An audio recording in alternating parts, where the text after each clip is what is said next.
रह सकते हैं तो पढ़ाई में कुछ गड़बड़ है। आज हम लोग, आज आपके कॉलेज में जिन बच्चों ने अलग अलग फील्ड में, अलग अलग क्षेत्र में मेडल कमाए, सबको मैं उनका अभिनंदन करता हूं, आगे के लिए उनको शुभकामनाएं भी देता हूं। लेकिन मेरा कहना यह है कि केवल मात्र इन अलग अलग क्षेत्रों में मेडल लेने से काम नहीं चलता। बहुत बार एक कहानी मुझे बड़ी पसंद है, जहां कभी मुझे मौका मिलता है विशेषकर कॉलेज में बोलने के लिए, तो मैं सुनाता हूं। कुछ लोगों ने शायद सुनी भी होगी। एक बहुत बड़ा प्रोफेसर, कलकत्ता यूनिवर्सिटी का प्रोफेसर, जिसके नाम के पीछे बहुत लंबी चौड़ी डिग्रियां थी। कभी कभी लोग लिखते हैं अपने कार्ड के पीछे, नाम के पीछे लिखते हैं, डिग्री लिखते चले जाते हैं, कार्ड छोटा पड़ जाता है। तो ऐसा ही प्रोफेसर था वो। थोड़ा बात पुरानी है, उस जमाने में हवाई जहाज इतने नहीं थे, लोग पानी के जहाज से यात्रा करते थे। तो इस प्रोफेसर को इंग्लैंड जाना था, लंदन जाना था। तो कलकत्ता से चला, पानी के जहाज में बैठा। उस पानी के जहाज में उसको एक बूढ़ा आदमी,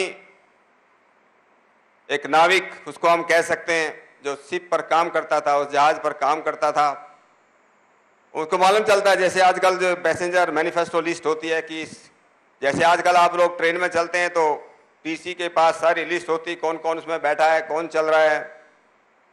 प्लेन के अंदर भी लिस्ट रहती है, ऐसे जहाज के अंदर भी लिस्ट रहती है कि कौन इस हमारे जहाज में, पानी के जहाज में कौन यात्रा कर रहा है। इस बूढ़े आदमी ने देखा कितना बड़ा पढ़ा लिखा प्रोफेसर, कलकत्ता यूनिवर्सिटी का प्रोफेसर, उस जमाने में कलकत्ता यूनिवर्सिटी का बड़ा नाम था। उसने सगा चलो ज्यादा कोई पढ़ाई लिखाई करने का मौका नहीं मिला, प्रोफेसर से शायद उस जमाने में बड़ा लंबा चौड़ा टाइम लगता था, लगभग 1 महीना लग जाता था जाने में। धीरे धीरे जहाज चलता था, शायद कुछ सीखने को मिलेगा। तो जाकर के उस प्रोफेसर से अपना परिचय किया। प्रोफेसर ने पहले दिन उससे सवाल पूछा कि old man, have you studied geology? अंग्रेजी में पूछा। बोला कि सर मैं तो समझा नहीं जियोलॉजी का अर्थ क्या होता है। उसने कहा मैं ये जानना चाहता हूं, आपने भूविज्ञान पढ़ा है? कहते मैं तो नहीं पढ़ा। भूविज्ञान नहीं पढ़ा? जिस जमीन पर तुम पैदा हुए, जिस जमीन पर तुम रहते हो, उस जमीन के बारे में, उसके विज्ञान के बारे में तुमने कुछ नहीं पढ़ा। इसका मतलब 1/4 तुम्हारा जीवन बेकार चला गया। बेचारा बूढ़ा आदमी थोड़ा परेशान हुआ। इतना बड़ा आदमी, इतना पढ़ा लिखा आदमी, प्रोफेसर, अगर ऐसा बोल रहा है तो उसमें कुछ तो सच्चाई होना चाहिए। अगले दिन फिर जाता है, फिर वार्तालाप होता है, फिर बातचीत होती है। दूसरे दिन प्रोफेसर फिर सवाल करता है कि कोई बात नहीं, आपने जियोलॉजी तो नहीं पढ़ी, लेकिन मैं आपसे यह पूछना चाहता हूं, हैव यू स्टडीड ओशियोनोग्राफी? उसने बोला कि सर मैं तो कभी कॉलेज में गया ही नहीं, तो मुझे तो मालूम नहीं ओशियोनोग्राफी क्या होता है। उसने बोला ओशियोनोग्राफी का मतलब समुद्र का विज्ञान, समुद्र की साइंस। जिस समुद्र पर तुम महीनों महीनों चलते रहते हो, साल चलते रहते हो, और उस समुद्र के विज्ञान के बारे में तुम्हें कुछ मालूम नहीं। जियोलॉजी तुमको मालूम नहीं, पृथ्वी का विज्ञान मालूम नहीं, समुद्र का विज्ञान मालूम नहीं। इसका मतलब तुम्हारी, ये समझ लो, एक आधी तुम्हारा जो जिंदगी है, आधा तुम्हारा जीवन बेकार चला। बेचारा थोड़ा और परेशान हुआ। तीसरे दिन फिर गया। तीसरे दिन बाद तो उसके to cut the story short, तीसरे दिन फिर प्रोफेसर ने सवाल पूछा, कोई बात नहीं, आपने जियोलॉजी नहीं पढ़ी, ओशियोनोग्राफी नहीं पढ़ी, बट मैं जानना चाहता हूं, हैव यू स्टडीड मीटरोलॉजी? बोला सर मैंने आपको कल ही बताया था, मैं कॉलेज में गया ही नहीं, मैं स्कूल तक नहीं गया। मैं अंग्रेजी थोड़ी बहुत सीख ली, शिप में अंग्रेजी बोलते हैं लोग, ज्यादातर अंग्रेजी लोगों का जहाज है, तो अंग्रेजी थोड़ा बहुत सीख गया। जैसे आप इंग्लैंड में जाओ, अमेरिका में जाओ, तो झाड़ू लगाने वाला भी अंग्रेजी बोलता है। ये जरूरी नहीं है कि अंग्रेजी आना चाहिए या मतलब कॉलेज में जाना अंग्रेजी सीखने की ऐसी जरूरत नहीं। अगर अंग्रेजी आपको नहीं आती, लोग सोचते हैं आप मूर्ख हो। आजकल ऐसी संस्कृति हो रही। मुझे यही लगा आपके मैनेजमेंट के लोगों ने समझा, अगर आज अंग्रेजी नहीं बोलेंगे तो लोगों को लगा कितने बेकारे लोग हैं।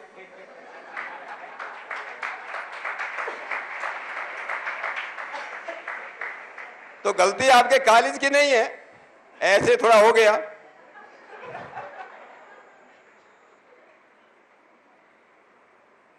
तो कहने का मतलब यह है कि जो तीसरे दिन उसने फिर सवाल पूछा कि मेट्रोलॉजी नहीं, उसने बोला कि सर मैं तो आपको बता, इसमें मेरी कोई गलती नहीं, मेरे माँ बाप की गलती है, उन्होंने मुझे स्कूल में नहीं भेजा। लेकिन ये तो बताओ कि मेट्रोलॉजी का अर्थ क्या है। उसने बोला मेट्रोलॉजी का अर्थ है मौसम विज्ञान। अरे तुम समुद्र पर जहाज चलाते हो, बारिश आएगी, तूफान आएगा, क्या आएगा, कुछ तो ध्यान रखोगे। और मौसम विज्ञान के बारे में तुम्हें कुछ मालूम नहीं, पृथ्वी के विज्ञान के बारे में कुछ मालूम नहीं, समुद्र के विज्ञान के बारे में तुम्हें कुछ मालूम नहीं। इसका मतलब 3/4 जिंदगी तुम्हारी बेकार चली। बेचारा बहुत परेशान हुआ। माँ बाप तो बेचारे चल बचे थे, लेकिन माँ बाप को गाली देने लगा। माँ बाप की गलती है, मुझे स्कूल और कॉलेज में नहीं भेजा। ऐसे दुर्भाग्य रहता है कुछ बच्चों का, जिनको शिक्षा का इस प्रकार इतना जो है मौका नहीं मिलता। नींद नहीं आई बेचारे को।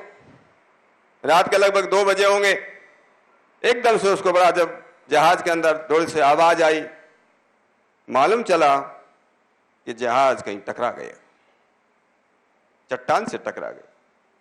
चट्टान से टकरा गया तो जहाज के अंदर होल हो गया। होल हो गया तो पानी उसके अंदर घुसने लगा। आप लोगों ने देखा हो टाइटन की फिल्म देखी कि नहीं? कितनी अच्छी फिल्म थी, अच्छी थी ना? कितने लोगों ने कई की बार देखी होगी? अरे 2 बार तो मैंने भी देखी है। भगवान भी चाहे तो टाइटैनिक जहाज को नहीं डुबा सकता, ऐसे इंजीनियर ने घोषणा की। इसलिए इतने लोगों की एप्लीकेशन आई टिकट लेने के लिए, इतनी सीट नहीं थी। तो लगभग 2122 लोग उसके अंदर सफर कर रहे थे।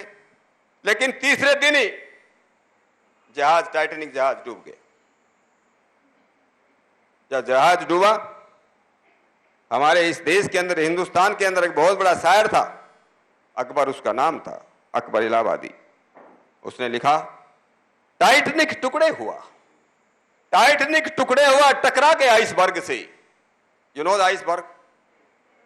टाइटैनिक टुकड़े हुआ टकरा के आइसबर्ग से, दब गया साइंस यूरोप का पयामे मर्ग से।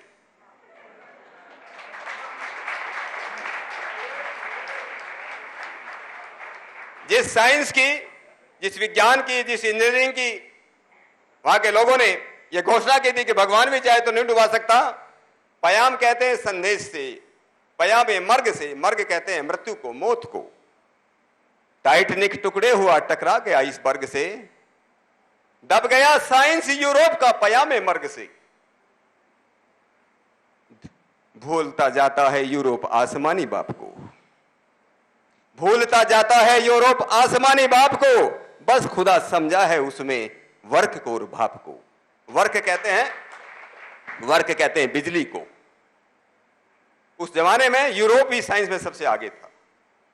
भूलता जाता है यूरोप आसमानी बाप को, बस खुदा समझाए उसने वर्क को और भाप को। वर्क गिर जाएगी एक दिन, वर्क गिर जाएगी एक दिन और उड़ जाएगी भाप। देखना दोस्तों बचाए रखना अपने आप को, देखना दोस्तों बचाए रखना अपने आप को। तो मैं उस जहाज की बात आपको बता रहा था और मुझे टाइटैनिक याद आ गया। टाइटैनिक याद आ गया तो ये लाइन भी याद आ गई। सोच कर तो कुछ पता नहीं क्या आया था, मैं कुछ और ही बोलने लगा। कभी कभी कम पढ़े लिखे लोगों का यही होता है, बोलना कुछ चाहते हैं, भूल कुछ और जाता है। तो बेचारा ये बूढ़ा आदमी जब पानी भरने लगा जहाज के अंदर, प्रोफेसर की याद आई।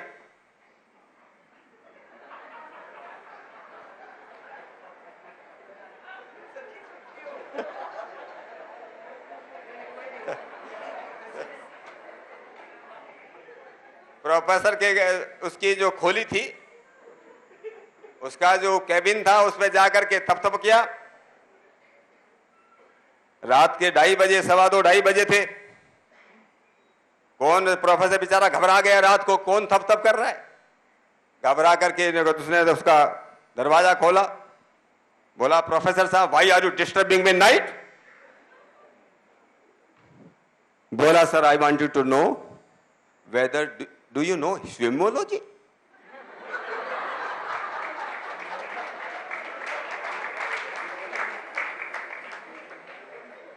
प्रोफेसर को समझ में नहीं आया। उसने बोला sir I wanted to know whether you know swimology, have you studied swimology. बोला कि मैं फिर भी नहीं समझा हूं प्रोफेसर, सर मैं ये जानना चाहता हूं आपका तैरना आता है कि नहीं। प्रोफेसर ने कहा मैं तो कभी पानी में उतरा ही नहीं। इस बूढ़े आदमी ने कहा सर आप सही कह रहे थे, आज आप शाम को आपने मुझे तो बता 3/4 मेरी जिंदगी बेकार हो गई।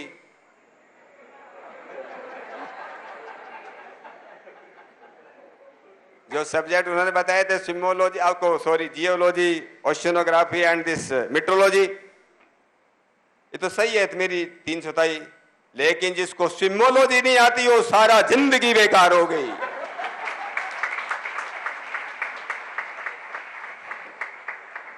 क्योंकि ये जहाज अभी डूबने वाला है 2 घंटे के बाद, और जिसको तैरना नहीं आता वो डूब जाएगा। तो दोस्तों मैं आपको ये बताना चाहता हूं, अपने अलग अलग सब्जेक्ट के अंदर मेडल कमाना बहुत बड़ी अच्छी बात है, लेकिन जीवन के बारे में अगर कुछ नहीं सीखा तो सारी पढ़ाई बेकार है।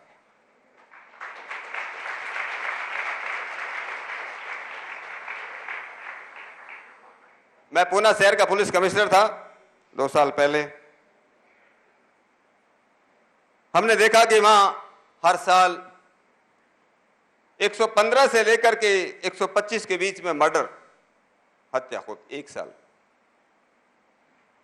लेकिन 650 650 के आसपास ऑन एन एवरेज सुसाइड्स, आत्महत्या। और आत्महत्या करने वाले कौन? Engineering student, medical students, IT professionals. Murder से कई गुना ज्यादा। Something is terribly wrong with our education, something is terribly wrong. मैं बहुत बार बोलता हूं, मजाक में बोलता हूं, लेकिन सच्चाई भी है।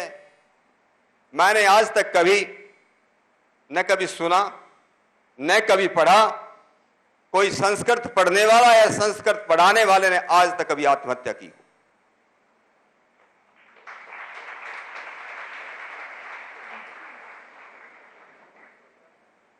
ज्यादा आत्महत्या करने वाले अंग्रेजी पढ़ने वाले हैं।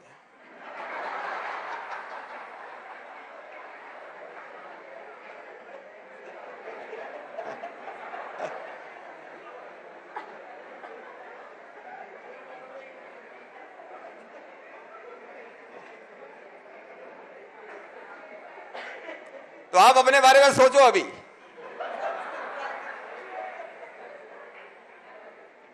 जीवन की पढ़ाई अगर करनी है तो थोड़ा बहुत, अरे संस्कृत नहीं कम से कम हिंदी तो सीख लो। तो जीवन की पढ़ाई का अर्थ क्या? एजुकेशन का अर्थ क्या? शिक्षा किसको कहते? हमारे मनस्वी पूर्वजों ने कहा सा शिक्षा या विमुक्ति। शिक्षा वो है, एजुकेशन वो है जो हमको विमुक्ति देती है, विशेष रूप से मुक्ति देती है। ऐसी मुक्ति बीमारियों से मुक्ति देती, हमारी समस्याओं से मुक्ति देती। जीवन में आगे चलकर क्या होगा कि तैरना पड़े, कभी किसी से लड़ाई करना पड़े, उससे मुक्ति देती। अगर शिक्षा ऐसी नहीं तो शिक्षा में बहुत बड़ी कमी है। आज हम बच्चों को ये नहीं सिखाते कि स्वस्थ कैसे रहा जा सकता। सवेरे जल्दी उठना, सूरज निकलने से पहले उठना, ये स्वास्थ्य के लिए कितना जरूरी है, माइंड के लिए कितना जरूरी है, मुझे मालूम नहीं किसी स्कूल कॉलेज में पढ़ाया जाता कि नहीं पढ़ा। आपकी प्रोफेसर प्रतिभा सिंह मुझे बता रही थी कि